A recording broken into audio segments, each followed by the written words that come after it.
So women are reliably more interested in people, and men are reliably more interested in things. Now, there's still overlap. It's one standard deviation, which is a big difference. But that isn't to say no women are interested in things, because some are, and no men are interested in people, because some are. Like, I'm a man who's more interested in people than things. That's why I'm a psychologist. You know, I actually have a relatively feminine personality structure because I'm pretty high in negative emotion and I'm pretty high in agreeableness. And that's the typical feminine structure. And that's an interesting discussion to have too, because, you know, we have this idea in our culture that you can be a woman born in a man's body. And that's not true. But you can definitely be a man with a feminine personality structure. Like 10% of men are as feminine in their personality as the average woman is. And vice versa. 10% of women are as masculine in their personality as the average man is. Now, you can move those boundaries around and say, well, it's 5% and 40 or something. It doesn't matter.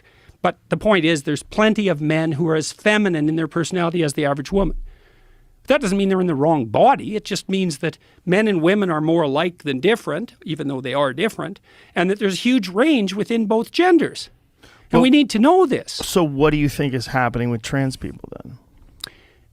Well, there's a lot of different kinds of trans people. Okay, First trans of all, men, or excuse me, trans women, men to female. Well, then I would say it depends on what period of time you're asking that question about. Right now, if you look at teenagers, for example, who want to switch genders, 95% of them are unbearably confused. That's what's causing that. And I think there's other reasons too. I think this is a conjecture.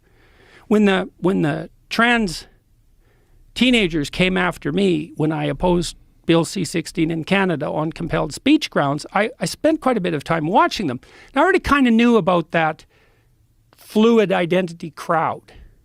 So when I was at Harvard, piercing and tattooing started to become a cultural rage. And I was interested in, well, who's doing this? Because I knew it was a practice that was limited to criminal subtypes and outcasts for a long time. So, for example, if you worked in the circus, you were likely to be tattooed, you know, and you toured around the circus, and that was a kind of carny life, and it was an outsider life. And if you were a prisoner, same thing. But then all of a sudden it started to make its inroads into the popular culture. So we studied a group of early adopters of tattooing and piercing from the perspective of personality. Like, who are these people? And they were all highly creative people. Well, and creativity is a trait, and all people who aren't creative, that's wrong. In fact, most people aren't creative at all. And I can explain that later, but they're not. We developed a scale called the Creative Achievement Questionnaire, which assesses lifetime contribution to 13 different creative domains. And that your scores would range from 0, I have no training or talent in this area, to, I think it was 8. I'm an internationally recognized expert in this area, right? And so 70% of people, if you sum their scores across all 13 domains, scored 0. And I ask audiences, like, how many portraits have you painted? 0. How many songs have you composed? 0. How many plays have you written? 0. How many recipes have you invented? Let me stop you. So the tattooed types are high. They were high in creativity. Okay. And a lot of these people who are fluid in their identity are actually high in trait openness. And they do have fluid identities. And some of them are feminine men and masculine women.